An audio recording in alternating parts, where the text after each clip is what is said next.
तो आज है आपके सामने चैप्टर 9 क्लास 6 की शॉर्ट वीडियो जिसका नाम है खुशहाल गांव और समृद्ध शहर। खुशहाल गांव और समृद्ध शहर यानी हम गांव और शहर के बारे में कुछ जानकारियां पढ़ने वाले हैं इस अध्याय में। तो स्टार्ट करते हैं टॉपिक वाइज। पहला चीज़ हमारा ये है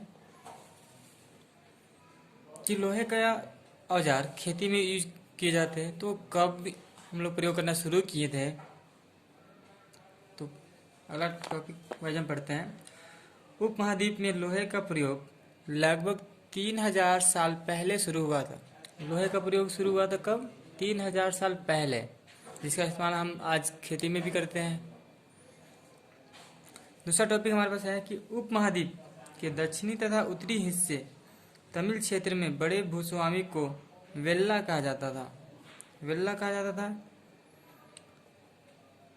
दूसरे वर्ग के लोग जो साधारणतः हल वालों को उनवार कहा जाता था। भूमिहीन मजदूर या दास को क्रमशः कैडेसियार और आदिमई कहलाते थे। अब देखिए, गांव में लोग 3 तरह के रहते थे। पहला, वैसे लोग जिनका खुद का जमीन होता था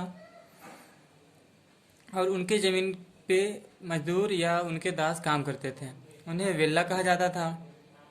जो तमिल क्षेत्र के बड़े भूस्वामियों को वेल्ला कहा जाता था। क्लियर। अगला है साधारण हल वाले, जिनके पास छोटे छोटे जमीन तो होते थे लेकिन वो उनके लिए ही पर्याप्त थी, तो वैसे हल वालों को उनवार कहा जाता था। और वैसे व्यक्ति जिनके पास अपनी खुद की जमीन हो ही ना, जिनके पास खुद की जमीन ना हो, उन्हें दास, जो बड़े भूस्वामियों के नीचे काम करते थे या फिर उनके ज़मीन के ऊपर, उन्हें केडिसियार और आदिमई कहा जाता था। अब सबसे मेन पॉइंट एक चीज़ है जो आपको ध्यान देना है। पहला, देश के उत्तरी हिस्से में गांव का प्रधान व्यक्ति को ग्राम भोजक कहते थे। अब ग्राम भोजक एक नई वर्ड है। ग्राम भोजक का मतलब क्या होता है? देश की उत्तरी हिस्से में गांव का प्रधान व्यक्ति को ग्राम भोजक कहते थे। जैसे आज पंचायत होती है, पंचायत में मुखिया, सरपंच सभी अपने पद वाइज व्यवस्थित रहते हैं। तो पंचायत में 5 पंचों का जो प्रधान होता है, उन्हें उस वक्त ग्राम भोजक कहते थे। ग्राम भोजक के पद पर कई पीढ़ियों तक एक ही परिवार के सदस्य कार्यरत रहते थे। ग्राम भोजक के पद पर कई पीढ़ियों तक एक ही परिवार के सदस्य कार्यरत रहते थे। यह पद आनुवांशिक था। जिस तरह राजा का बेटा राजा बनेगा, फिर उनके जो पुत्र होंगे वो राजा बनेंगे, ठीक उसी पद्धति पे ग्राम भोजक भी कार्य करता था कि ग्राम भोजक के पद पर जो विद्यमान है, उनकी कई पीढ़ियां के परिवार के सदस्य ही ग्राम भोजक बनते थे और यह पद आनुवांशिक था। अब ग्राम भोजक को अधिक प्रभावशाली कैसे बनाया जाता था, कैसे उनके प्रभाव अधिक होते गए? तो पहला रीजन ये है कि राजा अपने क्षेत्राधिकार वाले बड़े भूस्वामियों को कर वसूलने, राजा अपने क्षेत्राधिकार बड़े भूस्वामियों को कर वसूलने का काम ग्राम भोजक को ही सौंप देते थे। बड़े भूस्वामी ही ग्राम भोजक बनते थे और ग्राम भोजक को ही कर वसूलने के काम सौंप देते थे, जिसके कारण ग्राम भोजक और अधिक प्रभावशाली होते थे।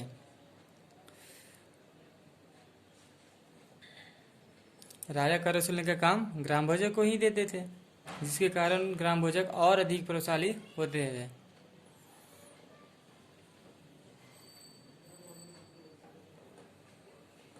अगली टॉपिक है गृहपति। वैसे छोटे किसान जो स्वतंत्र होते थे, जिनके पास खुद की जमीन होती थी, उसे गृहपति कहा जाता था। ऐसे लोग छोटे किसान ही होते थे जिनके पास थोड़ी बहुत जमीन होती थी अपनी खुद की खेती करने के लिए, और वह खुद अपनी ही जमीन पर खेती करके अपनी जीविका यापन करते थे, जिन्हें गृहपति भी कहा जाता था। अब अगले टॉपिक की तरफ बढ़ते हैं। तमिल तमिल की प्राचीनतम सबसे पुरानी रचनाओं को संगम साहित्य कहते हैं। सब तमिल के सबसे प्राचीन रचनाओं को हम क्या कहते हैं? संगम साहित्य कहते हैं। इनकी रचना करीब 2300 साल पहले की गई। इसकी रचना करीबन 2300 साल पहले की गई है। अगले टॉपिक है, राजा अपने राज्य में सोने, चांदी, तांबे, अन्य प्रकार के धातुओं के सिक्के बनवाते थे। तो कुछ ऐसे धातु थे जिनके सिक्के बनाने के लिए अलग अलग तरीके इस्तेमाल किए जाते थे। तो आगे बढ़ते हैं। चांदी या सोने के सिक्कों पर विभिन्न आकृतियों को आहत कर बनाए जाने के कारण इन्हें आहत का सिक्का कहा जाता था। जब तांबे, सोने, चांदी इन सभी सिक्कों धातुओं पर जब सिक्के के रूप में कोई चिन्ह अलंकृत किया जाता था तो उन्हें चोट करनी पड़ती थी, जिसे आहत कहते हैं। तो चांदी या सोने के सिक्कों पर विभिन्न आकृतियों को आहत करके बनाए जाने के कारण इन्हें आहत सिक्का कहा जाता था। इन्हें आहत सिक्का कहा जाता था।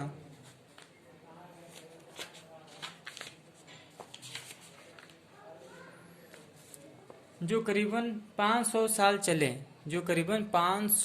चले हैं।